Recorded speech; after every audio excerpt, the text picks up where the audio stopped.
Well, good evening, Glue Troopers. First off, sorry I didn't get out any content this morning, but I got a call from my eye doctor, and they were able to see me right away. So this morning, I have a right proper pair of glasses again, and which is good because I go back to work in just a couple of days. Now, I'll try to get some content out tomorrow, but that's probably going to be the last of mine until the new year because I have to go to work and I'll be flying over the New Year's holiday. I have been working on some possible new intros for the show, a little shorter. Found a peppy little guitar riff that I liked. So I'm going to tack a few possible intros onto the end of this. You guys can look at them and vote on them or whatever, or if you like them or don't like them, or if you prefer the old one. I've been told that videos, you should have a short intro because people, if they're tuning in, they want to hear what you have to say, not watch some long-winded intro. But I always kind of like toying with them. I've changed it a bunch of times. It's just part of the artistic expression. If you find it horrid, let me know. If you think, don't care, let me know, or whatever. Anyway, so a couple things to talk about. First off, I got the books from Mike Mullane. This is the autographed copy of Riding Rockets. Some very nice I guess it's, what do you call it, not dedications, but it's thanks for the nice comments for your promotion of my book, and also I got a copy of his son's book, which he sent me, The Father, the Son, and the Holy Shuttle. And when I'm done reading this, I'll talk about it, because I know both of them were model builders, and it was a big part of his son Patrick's life also. So I'll get to that. The gentleman I built the stagecoach for has never ceased showing me his appreciation for it, and he asked if he could get another one in a smaller scale. And I finally, at a decent price, managed to find a brand new Glencoe kit, the covered wagon. And I also found these, I think they're 1:90 scale. Okay, I got one for me and one for him. And it's the covered wagon and the stagecoach, the 2-in-1 kit. So I know that's teeny tiny, but they call them mini kits. But they're also Glencoe kits, and yes, of course, like Glencoe models, they're all reproductions of other kits from previous companies. But still, I'm looking forward to see what that's like. So when I get that done, I'll talk about it. And speaking of, we had a beautiful day down here in Florida today. So I was able to work in the shed without any arguments, use my paints, my weathering. I got a lot of work done on the Peggy bomber, and I wanted to distress it. Now, I like distressing models. I think they just look better. It gives them, unless you're making, of course, like a showroom new car or something. But the first Peggy I did, which was, I forget the name of it, because it was the torpedo variant. That was in the olive drab color, and I think it looked really good with the distressing on it. Now this one is in the darker green, imperial green, which is the distressing doesn't show up as much. So I decided, okay, we're gonna, beat this baby up a little bit. So I got all kinds of flecked off paint, and battle damage and pieces where the paint's been knocked off the aluminum. And the left wingtip's got like a near burst. I put some really big shrapnel holes in it that are peeled back and everything. And I've got like I just set it on a little diorama base just to drop a few things around it, kind of get the idea, because it's going to be like a post-mission diorama. So all the guns are removed, because one of the first things they do when they would land the bombers is, clear the weapons and take the guns out, because they had, sent off to the armor.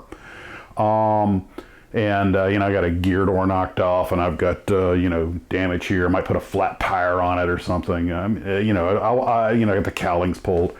The only thing about those cowlings is radial engine cowlings don't just come off like one piece. Even if you pull the prop, they're taken off in pieces, and that plastic's so thick that unless I really want to invest some time to like vacuum form parts, I'm going to wind up with if I try to cut the cowling the way it would come apart, and the parts are going to be way too thick. I might heat some plastic up, some thin styrene, put it over and cut out faux. I'll see. Fortunately, those LS kits have enough detail that you can do a few nice things with them, but 1/72nd scale these thumbs, even with my new glasses, it's still a trick to get down into the fine detailery. is that a word? Detailery. Touched up the Twin Otter, got it on the shelf today.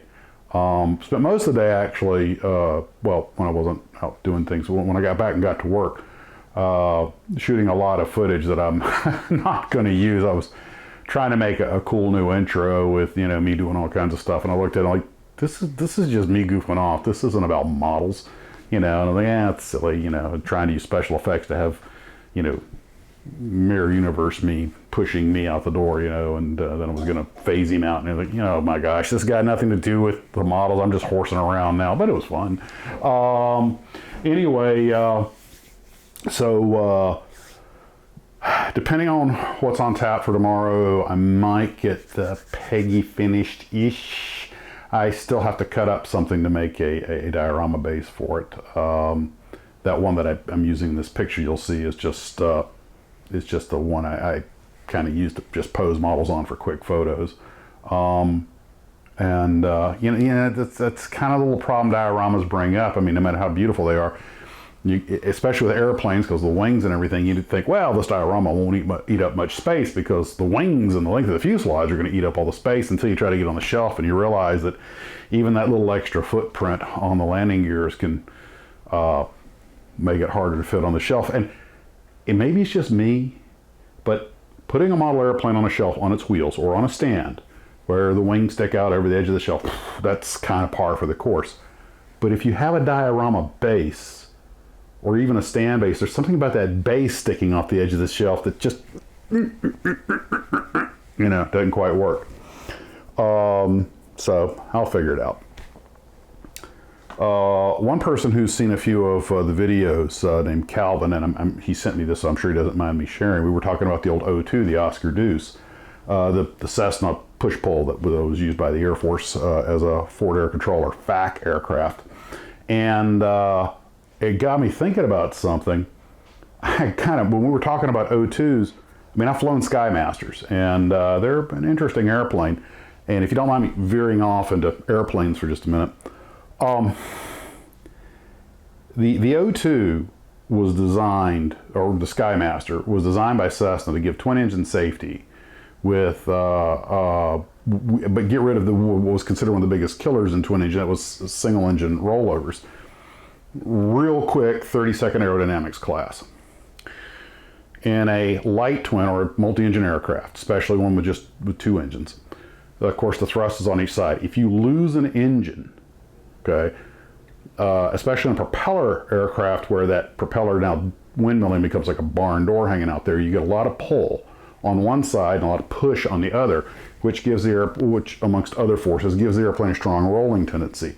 If you get going too slow, or if you have too much torque and you're not on top of it, you can lose control of the plane. It can roll inverted. This has happened. Now, every twin engine airplane is designed with enough rudder and everything that you can keep the airplane going straight. But this is where you got to do some real heavy duty pilot stuff. And Cessna got the bright idea, let's get rid of this nasty rollover tendency in case of an engine failure by putting the engines one behind the other. And it succeeded in that. And they were trying to make the safest light twin. Not the fastest or the sexiest, just the safest. But, you know, it's like Newtonian physics. Action equal opposite reaction. Or, as we used to say in the Army, you make it idiot-proof, and by golly, we'll invent a better idiot. And I'm not trying to rag on people who've had mishaps in Skymasters, but what happened was they basically replaced one kind of problem with another. The Skymasters, the general rule now, and of course this is the kind of stuff I think they learned from experience, you start the rear engine first, because you can't really hear it that well, and if the front engine's going, you can't really hear it at all. And your engine gauges in most multi-engine aircraft are split gauges. They'll have like manifold pressure and RPM will be one dial with two needles, one for each engine. Not all twins are set up this way, but it conserves space on the instrument panel. And apparently what's happened is people would get out to the runway in a Skymaster and run the throttles forward and not notice that the rear engine had cut out on them or turned itself off, or maybe they never started it. And they wound up trying to take off on just one engine. Also, if you take off and you lose an engine, yeah, it doesn't have a rolling tendency, but it loses a lot of performance. You still got to get that thing cleaned up and get that prop feathered so it's not out there dragging, windmilling on you. And it's unlike you don't have in a regular. I'm a multi-engine instructor, or I should say, I have a multi-instructor's rating. When you lose an engine in a conventional aircraft, it's working foot, working engine, or dead foot, dead engine, however you want. When that nose goes over, you instinctively put in the rudder to correct it. That down leg, you know, if I'm pushing on the right pedal, the right engine's working, okay, because I'm throwing that right rudder out there to counteract that force from the working right engine trying to swing your nose around to the left. You can find 101 training videos on YouTube if you want to get into details, and I'm not even getting into critical engine and descending blade and all that other stuff. But